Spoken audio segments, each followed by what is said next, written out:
Welcome to Random But Memorable, a podcast from 1Password. I'm Roo, head of password manager development. I'm Matt Davey, 1Password's Chief Experience Officer. I'm Sarah, one of the founders at 1Password. I'm Anna, the producer behind the show. And we're the hosts behind Random But Memorable. Together, we offer up bi-weekly security advice, interview special guests from the cybersecurity community, and round up the latest security news in Watchtower Weekly. Plus, we may even play a silly security game or two. So sit back and enjoy the show. Is Anna here? Is Anna here, but in the background? Anna, are you here? Here but not here? Oh, don't do that. No, don't do that. Lurking in the corner. You can be here without showing us you're here? Big old lurker. No, you're invisible. We didn't see you join until you hit the record button. No, we literally cannot. Because you're producer mode, you're not part of the show. You didn't realize that you were stealth. Maybe you were just shouting out and it didn't even... Yeah. Nobody puts baby in the corner. Yeah. Baby puts herself in the corner.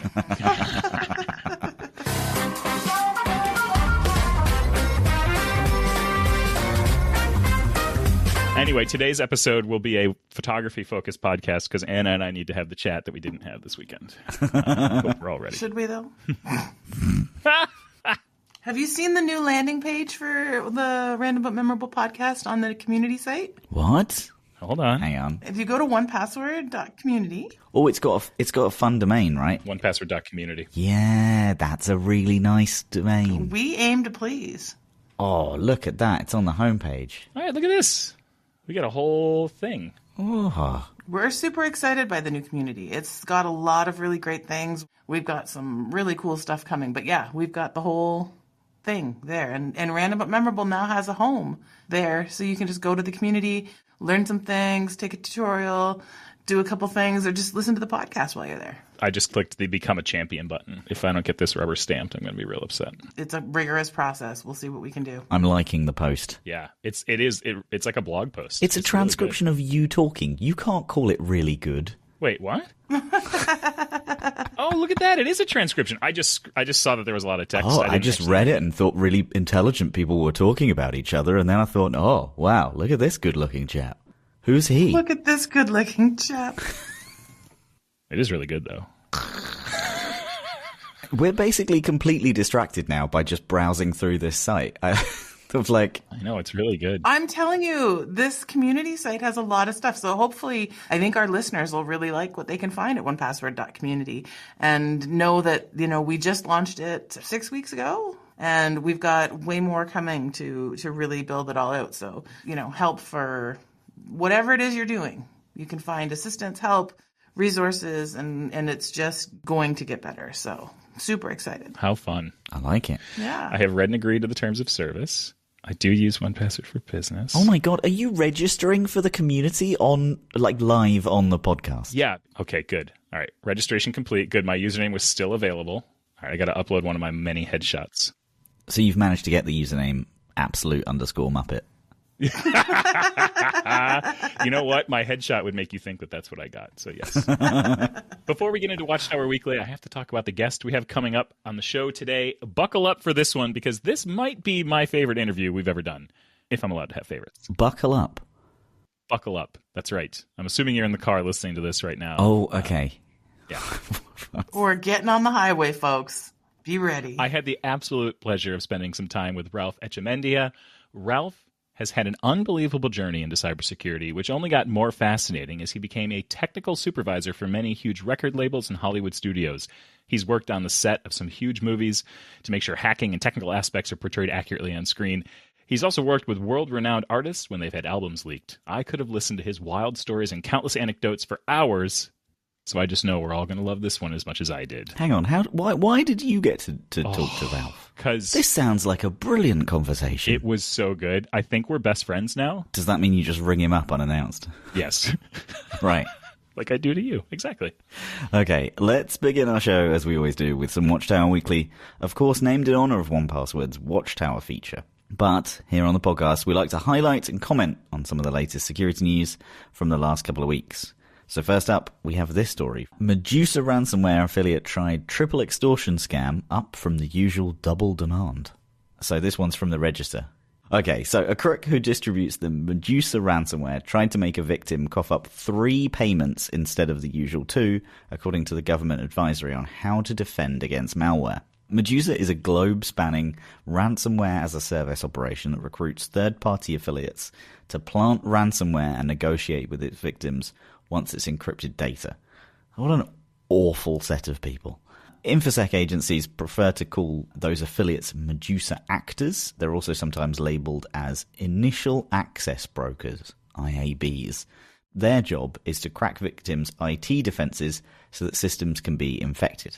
Whatever you call these third-party entities,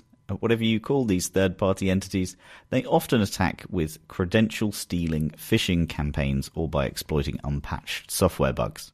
Once Medusa's bad actors gets their ransomware running, they use a double extortion strategy that sees them demand payments to decrypt the scrambled data and to prevent its release. Even orgs that have a good ransomware recovery regime may consider paying to prevent the release of their stolen data, given the unpleasant consequences that follow genuine information leaks. So Medusa actors also set a deadline for victims to pay ransoms and will provide a countdown timer that makes it plain when stolen information will be sprayed across the internet.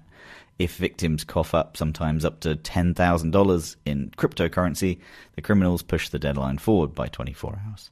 A new report reveals one Medusa actor has taken things up a step. The report states that FBI investigations identified that after paying the ransom, one victim was contacted by a separate Medusa actor who claimed the negotiator had stolen the ransom amount already paid. The separate actor, apparently there's no honor amongst thieves. Who'd have thought it? The separate actor then requested half of the payment to be made again to provide the true decryptor. The advisory sometimes described this incident as potentially indicating a triple extortion scheme. This is not good news because it suggests that victims' details are being shared among multiple Medusa actors. But it does not necessarily indicate a lack of honor among thieves. It kind of does. Because Medusa's operators pay the actors it recruits between $100 and $1 million to work exclusively with their ransomware as a service crew. The investment pays off because affiliate actors share ransomware payments with Medusa's developers. Demanding more ransom therefore pays off for everyone in the Medusa system. Another item of news in the recent advisory is that of February 2025, Medusa has claimed at least 300 victims from a variety of critical infrastructure sectors with affected industries including medical, education, legal, insurance, technology and manufacturing.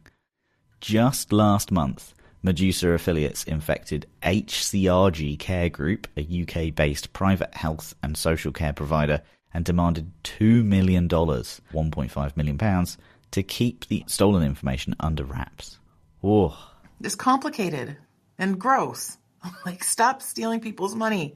Don't do it. Yeah, this one's pretty grim. Not money, really. I guess it's their data, right? Like, this gets complicated. This is where, like, if there's a trap to fall into, once I'm in this, I'm stuck. I'm in it forever.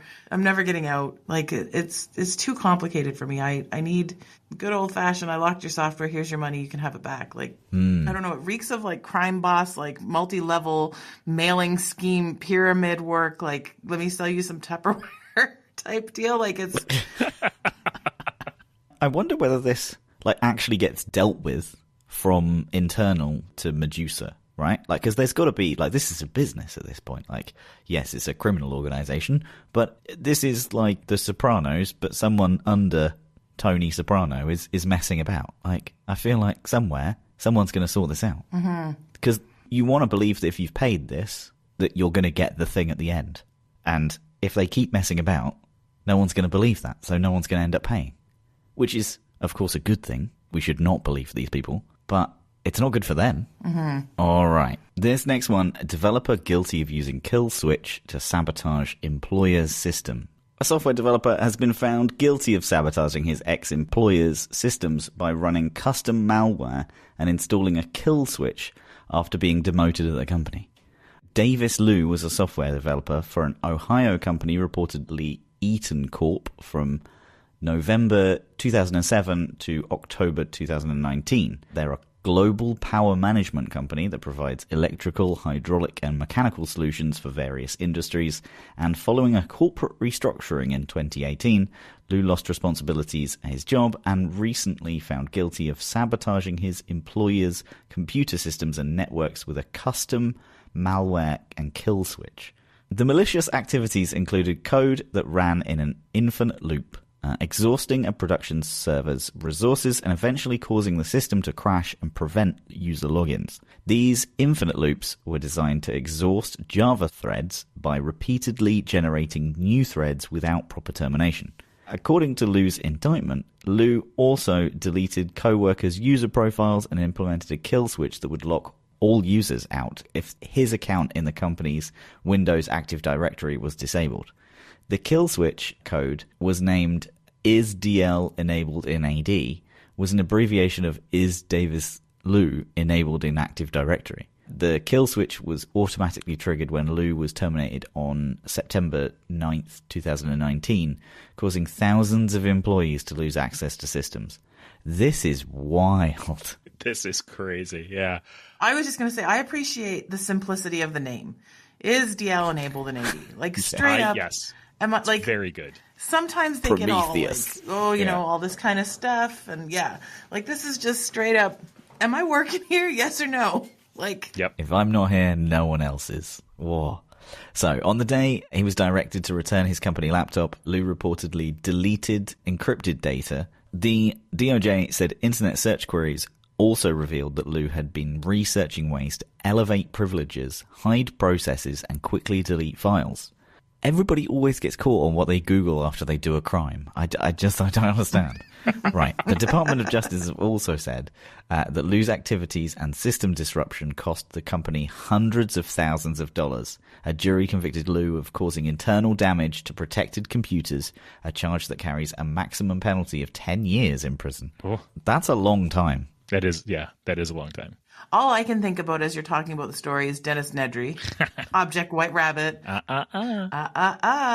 It's only just becoming more of a thing. And I think, you know, companies have to do what they can, but it's hard to know how to protect yourself against all this kind of stuff without making everything in the open. Yeah.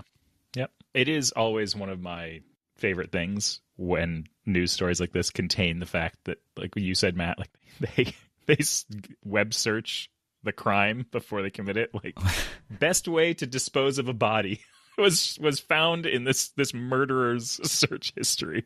It's really fantastic. All right, I think that's enough. That's enough news for the day. It is time to get into my chat with Ralph. We discuss his incredible journey into cybersecurity, his path to Hollywood, and we also touch on the amazing work he's doing with the music and film industry to protect the studios and labels. Not just the studios themselves, but protecting their creative property and their content, too. There's so many wild stories in here, and really, I think we only just scratched the surface, even getting into his time working on 2016's Snowden film. So let's get straight into it and drop it in here. Joining me today is Ralph Echemendia. Ralph, known as the Ethical Hacker, is a world-renowned cybersecurity expert with over 30 years of experience. He's provided training on hacking and other security information to corporations, including NASA and Google, delivered more than 50 keynotes, and worked as a technical supervisor in Hollywood on award-winning films and TV series like Snowden, Savages, Nerve, and Mr. Robot.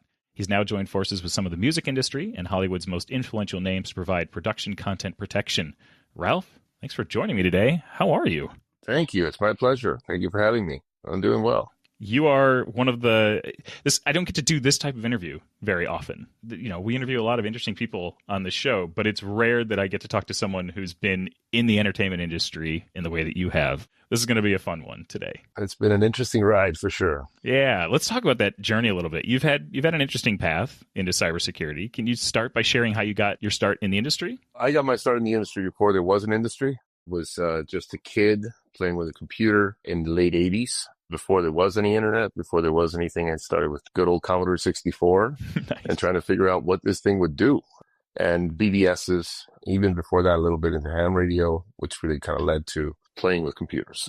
And then in that process, I actually ended up at the ripe old age of about 18. I got a job at a public relations company, which I really didn't know what that meant, what public relations was, but as a secretary, as an administrative assistant, because at the time, it was the shift went from, your word processor machines to WordPerfect and DOS and computers. And because I knew how to use that's it. I got the job. And unbeknownst to me, that PR agency was handling at the time the split of Lexmark from IBM, the printer company. So we were doing the launch of Lexmark in Latin America. And that's the first time that I ever met really anyone else face to face, because at that point in time, we were hackers on BBSs, so I didn't really know, or, other than a friend who got me into computers in Miami, where I grew up.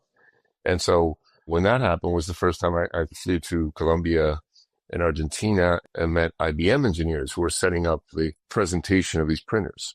And that started a conversation about how the protocol they were using didn't have any security. And the guys were looking at me like, what are you talking about? Yeah. And I was like, well, you're the IBM engineer. Don't you know how this works? And he literally had no clue to what I was talking about. So I showed him, and I made the printers all print something obscene there for a minute just to make it funny. That led to them saying, hey, where do you work? And when I said, I'm a secretary over at the PR agency, he was like, why? He then, gave me the name of a recruiter, and the next place I worked was at Oracle.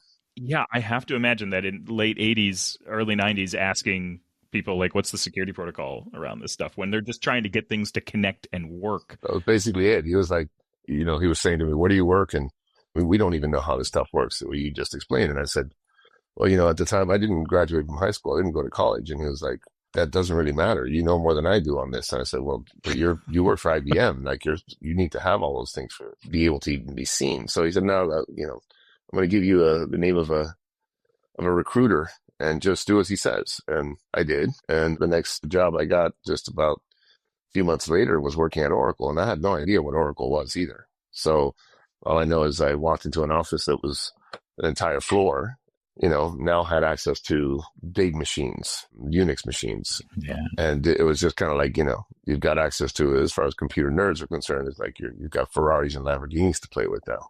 So, Yeah. But I had no idea what Oracle was. And at that point, Oracle was already, Microsoft and Oracle were the two biggest companies in the tech sector. So, yeah, and then it was from there that then digging around the Oracle network and also bringing up issues within Oracle and saying, hey, how come I can get access to source code sitting in London, but your guys from Latin America can't check their email here? Right. It was mind-blowing to me that just a lot of people didn't really know, and yet they were in the business. And I had no idea that there was a business, to be honest with you. That eventually became a more of security. And it was actually after Oracle, I ended up working for a hospital and then deploying the first medical charting system in the world outside of NASA. And it was there that I discovered some flaws in it and was sent to Arizona, where this piece of software was originally owned by Motorola. I went out there when, again, this wasn't even a business, right? There was this hacker subculture going on that I was a part of, but you had, terminology like responsible disclosure versus full disclosure. And this is one of those areas where I feel very strongly about with healthcare systems, because if you affect any of this stuff, it's going to kill somebody. Yeah. So the funny thing was, after this trip, which my title at the hospital was point of care system administrator. And then I came back from the trip and I was called into a meeting with, the executives at the hospital. I said, well, I changed your title, give you a raise, and you're officially now the security officer. And that was the first time the word security came up. And this is around the time now that firewalls are coming out and the internet is being used. And I said, security officer. Well, that sounds like the same title of the guy at the front door with a gun. Do I get an outfit and a gun, a special hat or something? And they're like, no, different kind of security officer. So at that point was the first time that I even heard that word being used within the industry. And that's how it began. From there, I ended up connecting with some other friends in the hacking world and then decided to write a hacking class, a penetration testing class, applied penetration testing, it was called. And in that process, it sort of became this, there was very few of those around at the time. And it became sort of the standard than other certifications and certification classes were based on. And then I went into training and did many years of training. Wow. I have to imagine it was a little daunting to be given that title at a time when so much of it is still, you're like kind of figuring it out as you go. Like you're building this role. I now have to live up to this title. That must have been a little daunting. It was, because then it was like, okay, am I just responsible for my system, or now we're responsible for the whole hospital and every other system in here? Yeah. It was in that process that, and again, this took a matter of a couple of years. Now we're getting into 92, 93 in that area. And in between all that, that's the funny thing about it. I had a second job. I was in Miami and had somebody who basically called me up and said, I need you to fix a computer for, $200. It's Windows, it's having issues. Yeah. And I went to this office. This guy sat me in front of another computer and said, can you tell me what that is? And then I typed up, okay, this is a Unix system, an HPUX system. And he was like, you're hired. I said, well, I'm not looking for a job. I'm good. I have a very nice job at the hospital and I'm not looking for a job. And he was like, oh, but you don't understand this. We just got this big contract for the United Nations. The job was basically the system administrator for the UN missions web server. So all email, all websites for the United Nations missions. I ran for a while. That turned into a side gig for 2.5 years while I worked at the hospital. I got to go to New York, had a UN badge and everything. Got to be one of the few people that could be in a UN data center while still working at the hospital. And it was after that I realized, why don't I write a class about how you test this stuff? And then went heavy into more of that. And that led to consulting, right? Because at the end of the day, you can go take a training class, but you're not going to walk out of there an expert necessarily. So, yeah. And then that put me in all kinds of different industries. Was that the path to Hollywood then? It was kind of, yeah, training was big for me for several years. I was, for a good 3-4 years, I was doing 3 weeks a month. They were called boot camp style classes. So 3 weeks a month, every month for 3.5 years without stopping. And every week was a different city, including every government agency you can imagine in the U.S. Wow. Every major corporation was coming through these classes. And so, of course, from a lot of those contacts that I made there, eventually I ended up working at a company called Terramark, which is, again, like I said, a big data center company. And in the middle of that, I'll tell you how the transition happened to Hollywood. In between that time, one thing I failed to mention was another little side gig I had was a ticketing company in Miami. And we did music festivals. So always around the creative types and the arts, especially around music. And so now I was at Terramark and I got called in and they said, look, we work with this company who does private intelligence on a global scale. And they have a client through the record label. We need you to go to Detroit and work on this case as an investigator. And I said, Detroit? It's a rapper from Detroit. So I'm like, a rapper from Detroit? There's only 2 rappers I know from Detroit. And one of them is named Eminem. Is that Eminem? And they're like, yes, it's Eminem. So I now was in Detroit and I'm working on his leak. A lot of that had to do with, hey, you kind of get along well in the room with the artist type. The rest of the crew was very much, ex-law enforcement, investigators type. And so I did manage to get more out of them when investigating these cases than the ex-law enforcement guys did, because they felt more at ease. And so not long after that had me going already. There were other cases that I was working on in entertainment that had me going to LA a lot. I was spending more time in LA than I was in Miami. And shortly after that, Twilight Breaking Dawn got hacked. And I was handling the Twilight case. So now I'm working almost exclusively with creatives. And of course, if you're in LA, almost the great majority of people there are obviously either a writer, want to be an actor, a musician, want to be famous. Yeah. And here I was, had no interest in any of it as far as as that was concerned. But I love working with these people. And I realized from my experience with the Twilight case that there really was no cybersecurity at all, right? This is a production budget. There is no computer systems or an IT staff or any of that. That's all part of the camera department. And so I realized there is no security. And so I started focusing on working with studios and really sort of shedding light on this issue. And this is pre-Sony hack. This is, pre any of that. Yeah. And I was just running around town, did, some presentations at the House of Blues about this and, starting to get their attention, but they still really didn't know where this would come from as far as a budget, because production is not part of the studio budget. That's a very separate thing. And It took some time, but by that time, I ended up moving to LA. Interestingly enough, I was invited to speak at CAA, William Morris, and all these different places. And while I was talking about how to protect their industry, they were actually more interested in my stories than they were about protecting the industry. They wanted to know more about, so tell me more about these stories and tell me more about that. And then that was mostly a lot, of course, with writers and directors. And so that eventually led to meeting Oliver Stone. Yeah. And working on Savages. That was the first film that I was no longer an investigator because something went wrong. I was actually now the technical supervisor for the director. And I had no idea, excuse my language, but I had no idea what filmmaking process was or what it was like to be on a set or what the rules of engagement or how do you move or, any of that. But reporting directly to Oliver Stone, who's, a legend in filmmaking. So that was the first time that I had to really flip to being fully on the crew side of it. Right. I feel like this is a theme for you, Ralph. You get put into these roles where you're like, well, now I got to figure out what the hell this means and what I'm supposed to be doing here.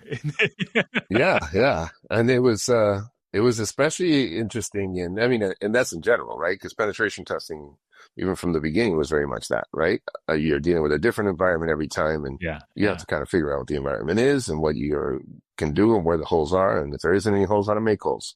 So it was very much like that. But the big difference here, and I still enjoy it to this day, was that, this is people. I consider computers to be very easy.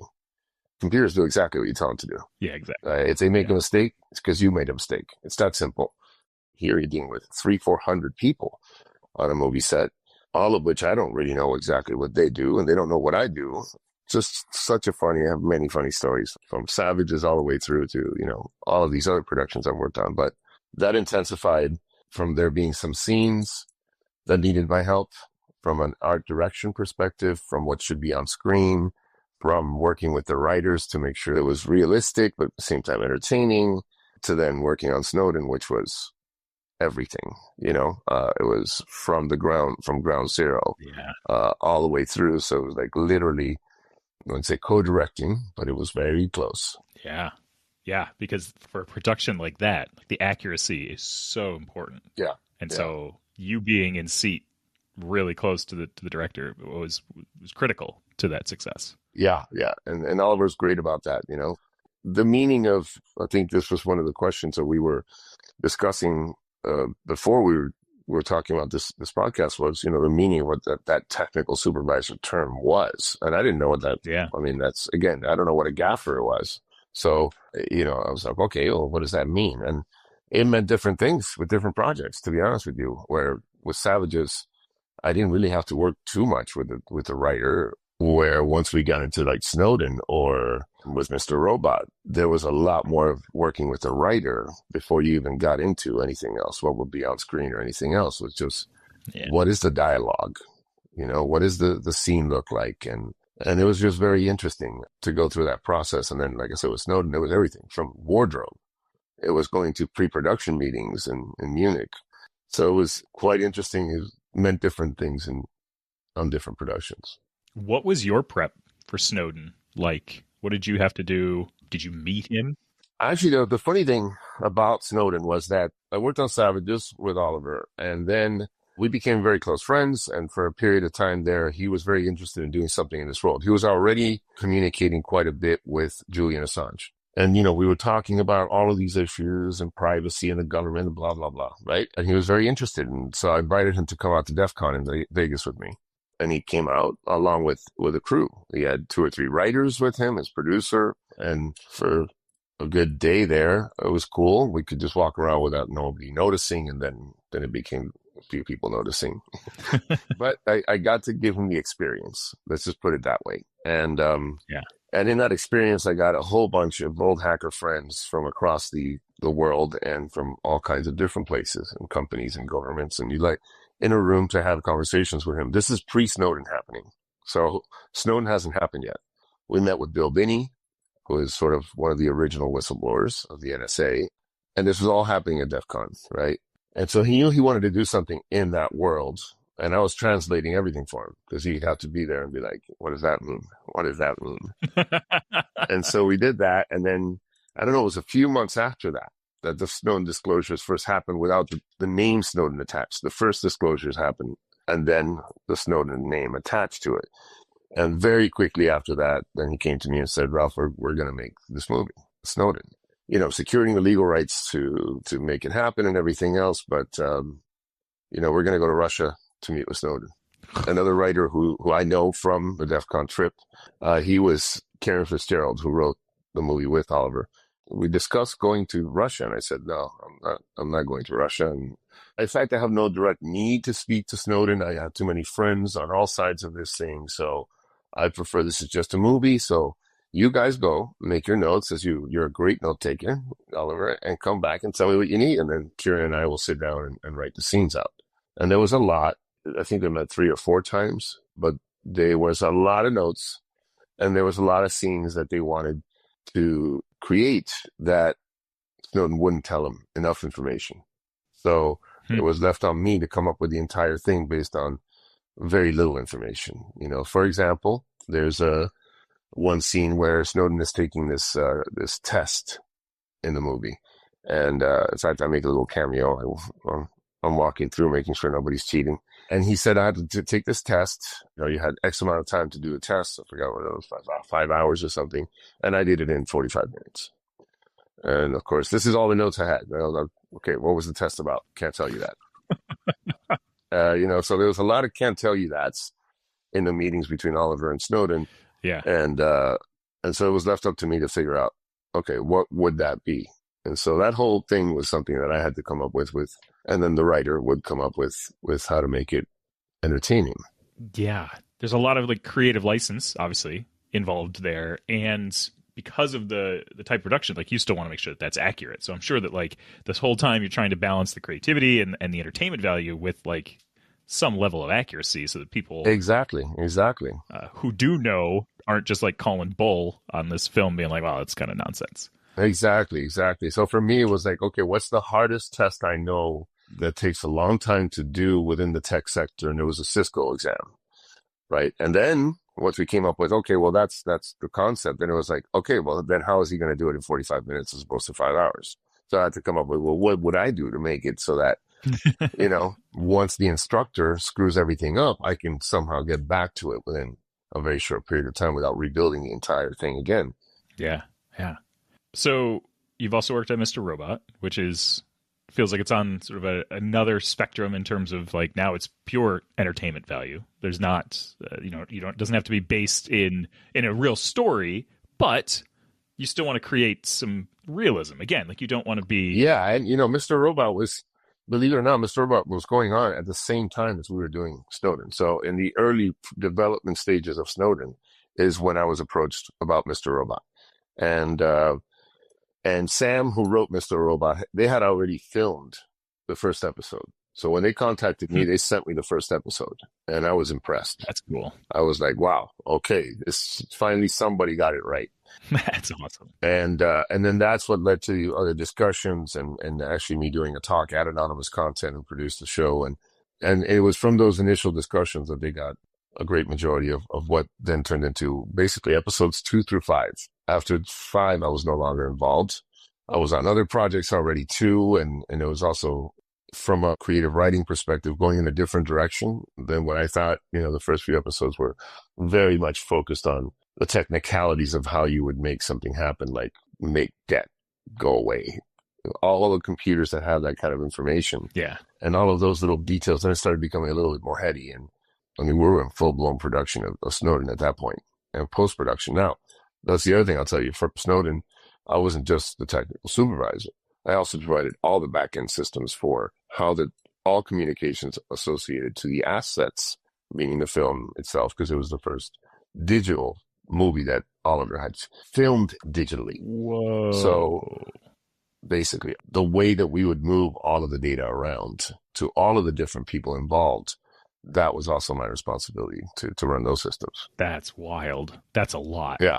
That's a lot of responsibility on one film with a couple different roles to play. So that was enough, And then, of course, everything that was on screen, which that was also interesting with for example, in Savages and in most films, what you see on the computer screens is actually done in post-production. There's only a green screen on there, and then they fill that stuff in later.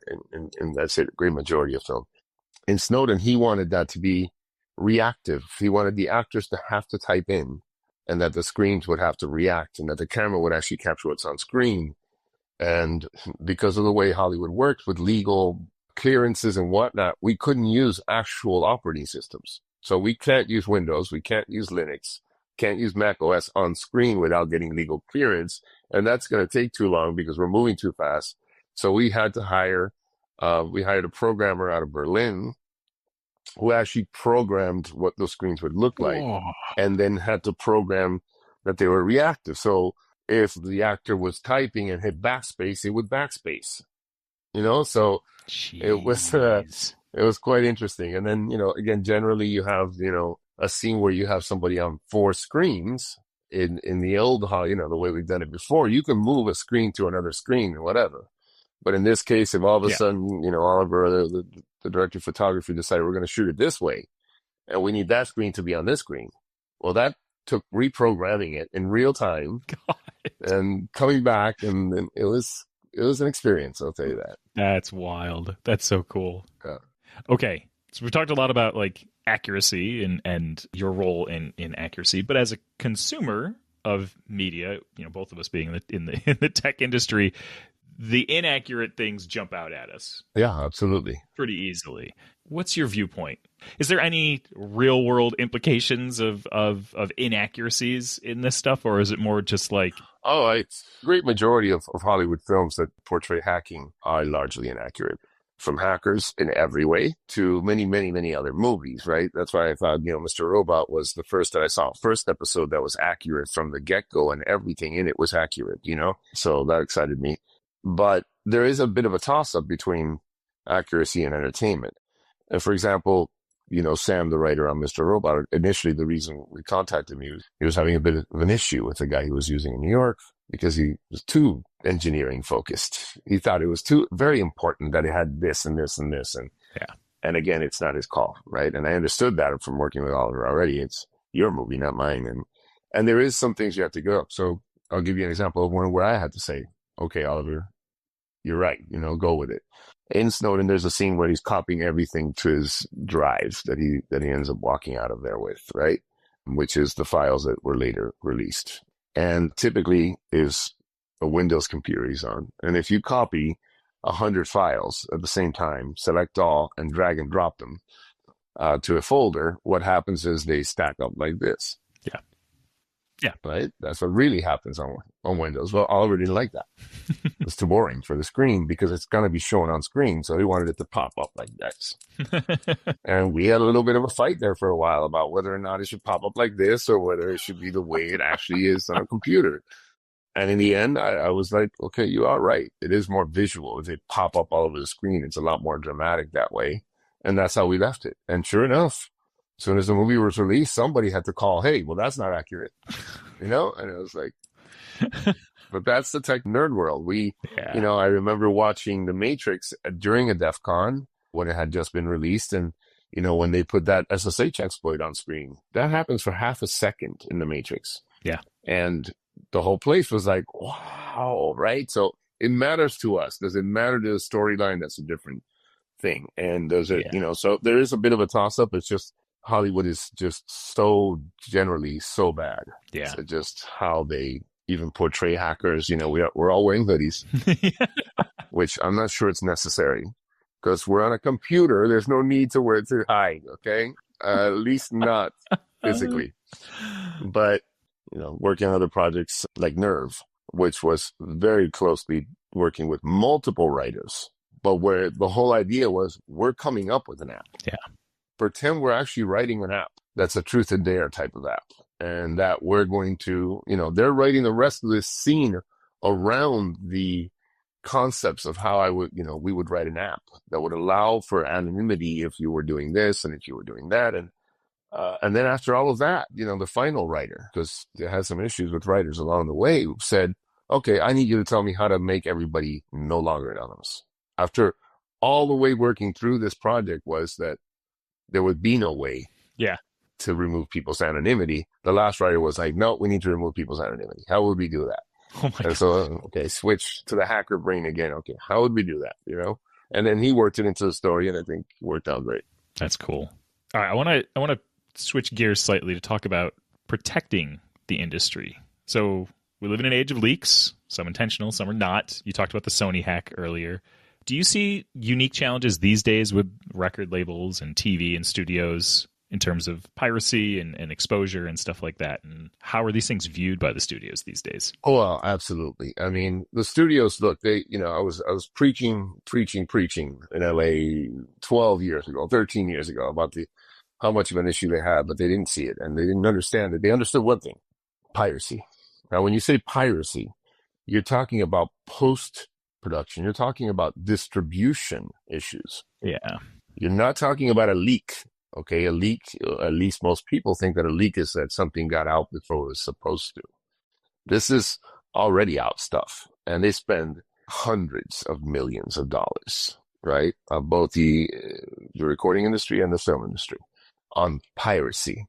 But pre-release protection, they really spent nothing. There was very few things that I found that they were spending any real focus there, because again, they didn't know where this budget should come from, right? Those were the biggest issues I had to talk with studios and directors and whatnot.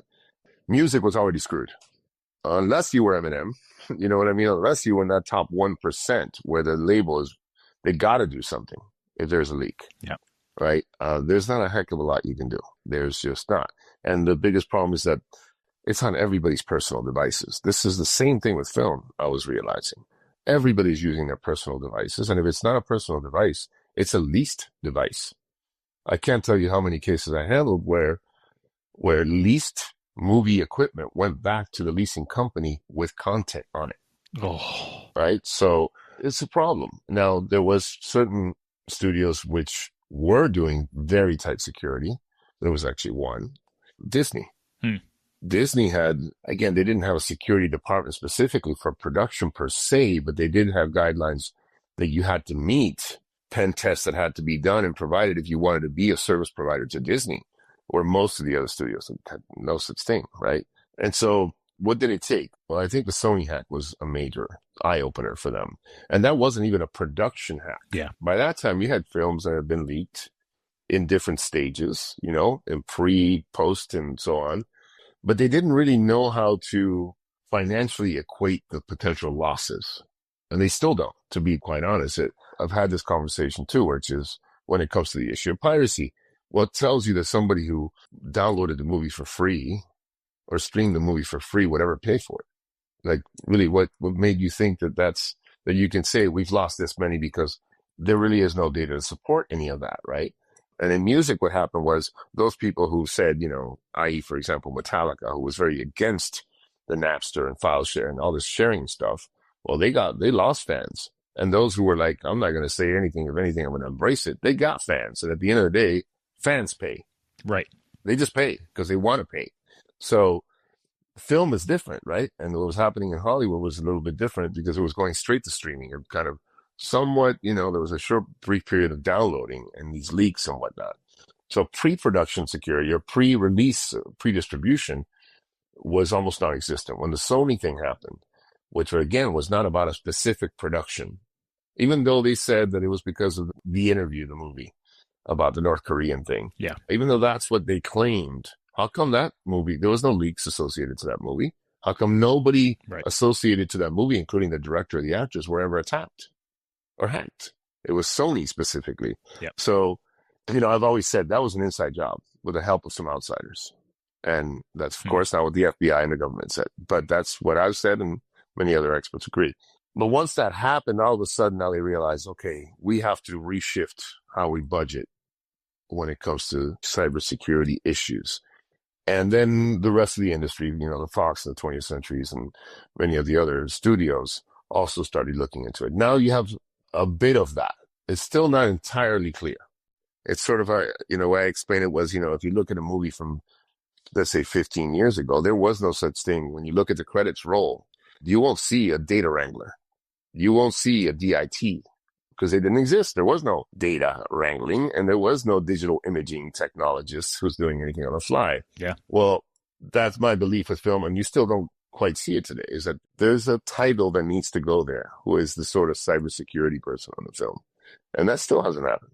And I don't mean a technical supervisor. I mean somebody responsible for the actual assets, since the assets are digital. Right. What's the overlap in your mind between the cybersecurity aspect, like the actual like technical protections around the data, compared to just the sheer volume of people working on a production? And from an outsider's point of view, it seems like a movie production is a fairly porous environment with lots of people coming and going all the time. It's incredibly difficult to really secure a production like that, because the other thing is you can tell these people to do something and it doesn't mean that they're going to do it. Yeah. Okay. Especially if it isn't coming from the director. That's why I had a lot of luck in working with Oliver, right? On those productions, that made it a lot easier for certain things to get done. It's just not going to get done. You can tell everybody, okay, we all have to use this email now. They're not going to use this email now. Okay. They're still going to be sending, the wardrobe department is taking pictures of the actor in wardrobe, and then it's on their mobile phone. Yeah. Right. So you have hundreds of people all using, like I said, personal devices and or lease devices.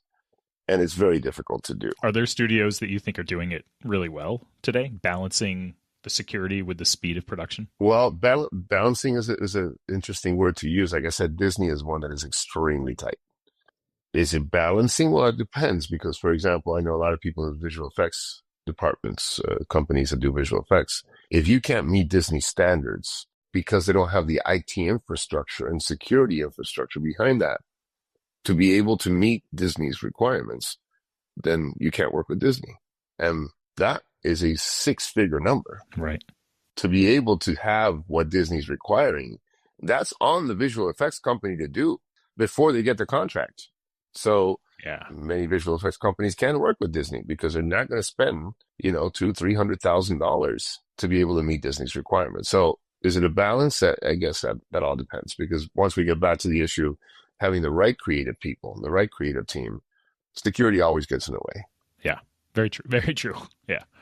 So, Ralph, where do you see your career going next? Well, I have been, heavily involved, especially over the last few years, because of many things I've learned in Hollywood, because of doing many cases for high-profile individuals. And in that process, I've also ended up securing or dealing with privacy and reputation management issues of high net worth families. Not necessarily high profile, but high net worth. And so I've been doing a lot of that, as well as actually doing a lot more on the production side. I'm producing and executive producing a couple of different pieces of content now. And I'm having a lot of fun doing that. And interestingly enough, they're not really around hacking. They're more around music stories. Nice. So, I've done a lot of work for hip hop artists and for rock artists and for all kinds of on the cybersecurity side, but that has led me into more of the storytelling of where music comes from. That's really cool. So certainly not keyboard cowboying as much as I used to anymore, but advising the executives and the founding teams on what they need to be doing, especially when these type of applications cross borders, dealt a lot with European laws and U.S. laws, and just what the issues are in compliance around the world. That's really cool. It's that you have had an incredibly interesting journey. It's really fun to hear about, and I think we only scratched the surface today. It really has been, man. I mean, I could not imagine any of this having happened when I was at Oracle or at the hospital or any of that. Yeah. It would have been wild, and you can only imagine. I've got thousands of the craziest stories with people who are very famous or who are like that. I have to go, how the hell did this happen? Like how did I end up here? I didn't end up in this situation. Yeah. Ralph, this has been a really fun conversation that I also feel was way too short. Can you tell people where they can go if they want to learn a little bit more about you and the kind of stuff you do and things like that? I'm out there on all the socials and such. TheEthicalHacker.net is the website. There's, again, the TED Talk. There's a YouTube channel of The Ethical Hacker as well, and Instagram and all these things. But I don't do too much on socials these days. It tends to be very handpicked when I do even keynotes and whatnot. So, yeah. I'm easy to find and easy to reach, and I respond. Nice. Awesome. Well, Ralph, thank you so much. This was a lot of fun. Thank you. I appreciate you, man. Incredible. And if you enjoyed that interview, took something from it, or want to discuss anything that we've talked about on today's show, you can now head over to onepassword.community. There's a dedicated page for Random But Memorable with a new comment form, which we'll also include in the show notes. All right, let's close up the show today with our newest, loosely linked to security game, Alternative Security Questions. And apparently, it's time to play the jingle. It's Alternative Security Questions, the game show that answers the questions that no one asked for.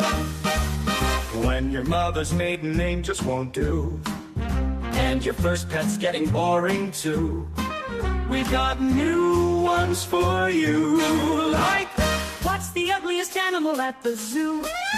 What was your ex-girlfriend's favorite shampoo? It's Alternative Security Questions, the game show that answers the questions that no one asked for. Generic security questions are overused, and as we've said many times before, not very secure if you're answering them truthfully. So, here we get to suggest some alternative security questions with less predictable answers. This week, Roo and Sarah will create fake answers to obscure questions. As the host, I will award made-up points based on comedy or creativity. I must also try and detect if others' answers were real or not. So we play 3 rounds and answer 3 alternative security questions. This week's alternative security questions are: number 1. If you could turn any object into a sentient companion, what would it be? Okay. Let's go with Sarah first. Okay.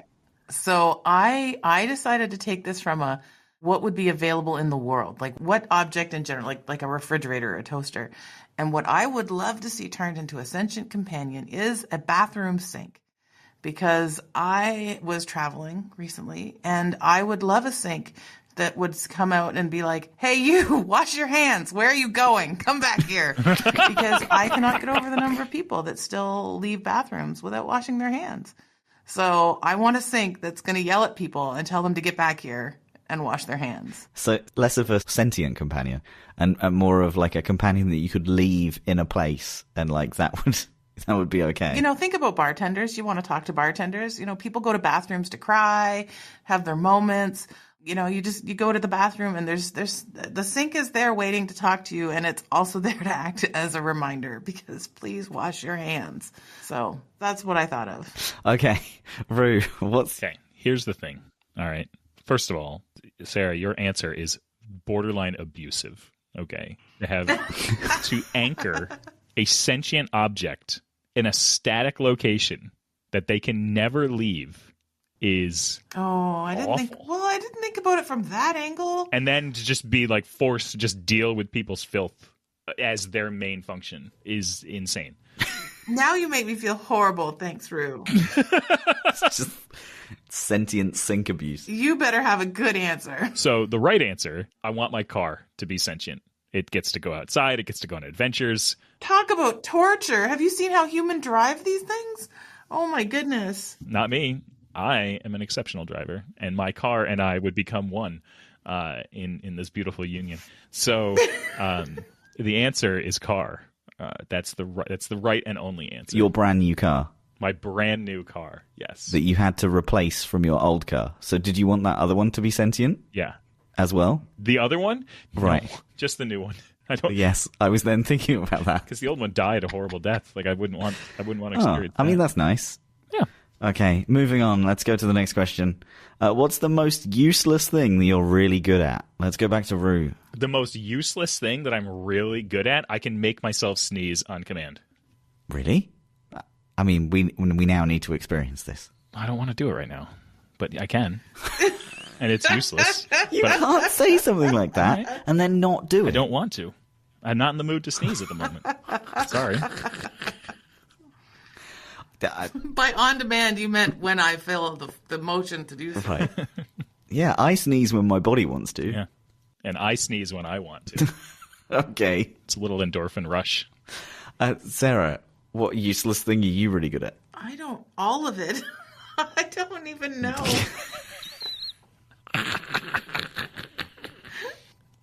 All of it. Okay. I think that's a brilliant answer to that question. Like, Yeah, all of it is pretty useless. When I think about Just everything useless you are really good at. when I think about all the things I do, like most of them are pretty useless. Okay, I love that as an answer. Okay, number 3. We're going to go back to you, Sarah, here. If you had to rename your Wi-Fi network to scare off neighbors, what would you call it? Oh, this one was hard for me because most people don't even know what they're looking for. Probably something I would go really dark and be like, Abe's heart monitor. That's really good. Damn it. I'm annoyed with how good that is. Yeah, that is pretty good. Damn it. Sorry, Roo. No, I don't apologize. When you hit a banger that hard, like that's no need to apologize. That's fantastic. I was gonna go with something like I always like some of the good ones. Like there's always there's a few that sort of pop up that are fun. So if I had to pick, I think I would probably go with like FBI surveillance van. Like I think that would be a good one. I think that's a good answer. Yeah. Okay. I'm awarding all the points to Sarah this week. Smart. I'm sorry, Roo, but No. the weird sentient sink, the being useless at everything, but really good at those useless things, and renaming your Wi-Fi to someone's heart monitor, I think is brilliant. So, all the points. Yeah. Yep. Agreed. Yay! See it. Most useless thing I'm really good at. Done. All right, I've got to go and I've got to prepare for the next All Hands. All right. So, love you both. It's going to be wonderful. You're going to be amazing. Love you both. Love you both. Love you both. Bye. Bye-bye. Thank you so much for tuning in this week. If you're enjoying the show, we'd love it if you could subscribe to the podcast on Apple Podcasts, Spotify, or wherever you listen to your podcasts. You can also leave us a rating or review. It's one of the best ways to support Random but Memorable, and we always love reading your feedback. We're also a community-led podcast, so if you have any questions for us, topic requests, or even guests you'd like to hear from, please send us an email at podcast@onepassword.com. We read all of your comments and look forward to hearing from you. We hope you'll join us for the next episode with plenty more random moments in the wide world of cybersecurity.